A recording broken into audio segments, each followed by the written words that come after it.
figuraban como cadro básico do persoal 401 persoas, mais a parte estaban contratadas de modo permanente 9 profesionais e tamén contaba con empresas concertadas como a da limpeza e seguridade. Os cadros básicos do persoal deste hospital eran públicos e se podían buscar no DOGA. Un podía buscar no DOGA cal era a dotación de personal deste hospital. 62 eran facultativos médicos e existía, quedademos con esa plaza porque 62, agora son 67, pero faltan 16 ou 20 ou non se sabemos cantos, claro. Pois ali había 62, todos estaban cobertos, había xefaturas de servicio en medicina interna e cirurxía, coordinador de admisión e de urxencias, xefatura de sección de medicina interna, de rayos, de pediatría, de anestesia e de urxencias. 8 supervisoras, coordinadores de técnicos especialistas e coordinadores de técnicos en auxiliares de enfermería. Isto era ese hospital. E que este hospital, o que este hospital non podía solventar, o derivaba outro de maior complexidade, pero decidíase nel o que el necesitaba, manexaba el as súas propias listas de espera, o seu servicio de admisión, controlaba que ninguén estivese esquecido nunha lista de espera inasumible. Este hospital decidía o que necesitaba en base ás necesidades da poboación que atendía, en base ás necesidades de todos nós. Pedía este hospital os seus recursos, porque el detectaba as súas necesidades, non as detectaban en Ourense. Lembrades o servicio de medicina interna. Este servicio, cando este hospital era un ente autónomo, contaba con unha xefatura de servicio, que era o doutor Masferrer, unha xefatura de sección, que era o doutor Enériz, 7 facultativos de medicina interna e un neumólogo que estaba con eles. Eran en total 10 médicos. 10 médicos que incluso ían de consultores polos centros de saúde adiante. Hoxe en día, compañeiros, quedan 4. Quedan 4 médicos e non hai ningún neumólogo no Hospital do Barco. O deterioro que referimos para a medicina interna pode ser tomado como modelo xeral para o HCV. Ese deterioro que ten interna teñendo todos os servicios. O HCV foi un pequeno gran hospital hasta que se implementaron as EOXIS e deixamos de ser autónomos. Cando deixamos de ser autónomos empezamos a morrer. As EOXI, que eran estruturas organizativas de xestión integrada creadas polo decreto 168/2010, pois se aparece, se gusta a alguén isto, eran instrumentos de organización do sistema sanitario que integraban a xestión e xestionaban de maneira única todos os recursos sanitarios do seu área, que eran basicamente a provincia, non? Ben, e de pronto todo se centrou en Ourense. Que recortábase en Valdeorras. Se facían falta especialistas noutro sitio, sacábanse ya Valdeorras.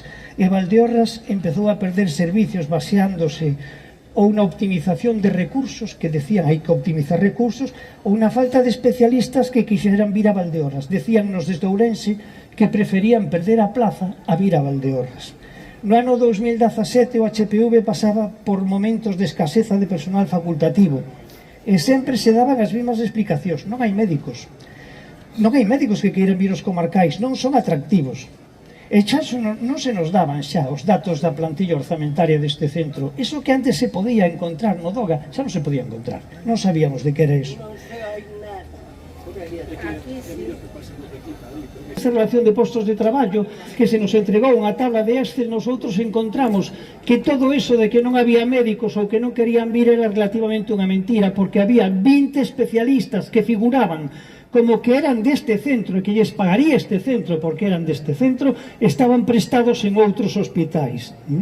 Miren, desde o 2017 voltamos a ter datos oficiais da plantilla orzada no 2023. E o xerente, o 31 de maio de 2023, informounos oficialmente que eran 68 os médicos orzados para este hospital. Lembrades, antes eran 62, habíamos crucido, subimos 6 a 68, pero que necesariamente as plazas orzadas tiñan que estar ocupadas, non? En decembro de 2024 vou informar de cales son as plazas orzadas deste hospital. Esta vez son 67, perdimos unha plaza orzada. E ademais se nos informa que faltan 20, o sea, sí, hai 67 plazas, pero non hai cobertas 20. Nós tiñamos no 2011, quedamos aquí, ou non, no 14, xa non me acordo, tiñamos 62 plazas, pero todas cobertas. Ahora resulta que tiñamos 67, pero faltaban 20, non? Bueno, E agora andan polos periódicos dicindo que faltan 16 e hoxe a región publica, curiosamente, que se van a ofertar 18 plazas. Non terá nada que ver con que estemos aquí reunidos hoxe, é a casualidade, non? O sea, hoxe se reúnen protestando porque ese hospital está baleiro e hoxe a cubrir 18 plazas. Non teñen nin vergonza, joder. Bueno, nos calmar un pouco. Dice, agora mesmo no Tajitas, pequeno gran hospital que tiñemos, fíxense vostedes, o peor hospital da provincia. O peor hospital da provincia é ese de aí, que era un gran hospital. E as últimas noticias sobre listas de espera din que este hospital ten unha media de 112,9 días por encima do Chúo, que ten 87, e de Berín, que ten con 43. Esperamos 3 veces máis que un enfermo en Berín por vir ás consultas. Eso é vergonzoso. E sabemos que temos máis de 3.000 persoas esperando por unha consulta e máis de 1.500 esperando por unha proba diagnóstica. As cifras son inasumibles. En contra desto, e aí ven o bonito, a administración gábanse de que o HCV é un dos mellores hospitais de Galicia en tempos de espera para a cirurxía programada. 31 días. Somos os que menos esperamos, pero mirad, resulta, nos aledámonos moito porque eses tempos son máis ou menos os que había no 2014, pero en uroloxía, por exemplo, no 2014 eran 40 días de espera e hoxe son 7,3. O curioso é que non temos uroloxía. A ver, como temos 7,3 días se non temos uroloxía? Sabedes por qué? Porque só contan o que veñen a facer aquí os urólogos, que son 4 cousiñas. Claro, temos a lista de espera das 4 cousiñas que fan, as outras non están. E por iso que non son certos. Non é certo que sexamos o mellor hospital, nin moito menos, nin que teñamos a menor lista de espera cirúrxica, nin moito menos. Mirade pa uroloxía. Resulta que antes tiñamos 40 días e agora que non temos uroloxía temos 7. Impresionante, non? Bueno, faltan datos, faltan nos moitos datos para poder valorar as listas de agarda, e non é a primeira vez que retamos a un directivo a discutir con nós. Volvémoslo a decir, fagamos un debate público, que veñan directivos ao salón de actos aquí, ao multiusos, ao malecón, nunha terraza, que veñan directivos a discutir con nós de listas de espera, a ver si veñen. Bueno, hoxe o hospital non está dimensionado para as súas necesidades, ni siquiera ten os servicios adecuados ás súas necesidades, nin a súa poboación de referencia. Mirade, por exemplo, todos sabemos hoxe que Valdeorras é o epicentro da silicose, non só da Galicia, de España. E o epicentro da silicose, sin embargo, non ten ningún servicio ni ninguna consulta de neumoloxía. Sin embargo, tamén sabedes que hai 4 plazas orzadas de medicina interna sin cubrir. Pois, mira, é moi doado arranxar todo eso, porque as plazas están orzadas, están as plazas e está o seu presuposto. Non hai nin que incrementar plantilla, nin que incrementar costo. Collen unha plaza de interna, transforman nunha plaza de neumoloxía e mañá temos un neumólogo, ou pasado mañá, porque hai neumólogos que queiran vir. E nese momento queda arranxado o problema de Asilival e nese momento queda arranxado o problema casi de medicina interna. É que isto...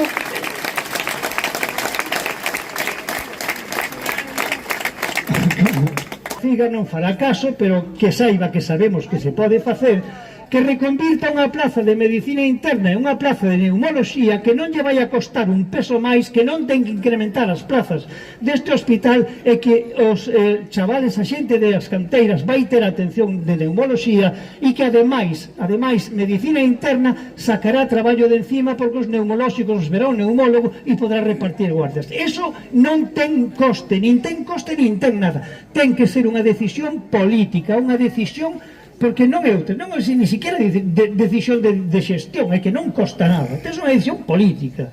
Bueno, pois a cuestión é que non lles importamos. A realidade é que non lles importamos, que preferiron deixar marchar o neumólogo a outro servicio antes que poñelo aquí, e desde logo prefiren telo en Ourense, que vayamos, non? Antes que poñelo aquí. Eso é unha falta de respeto.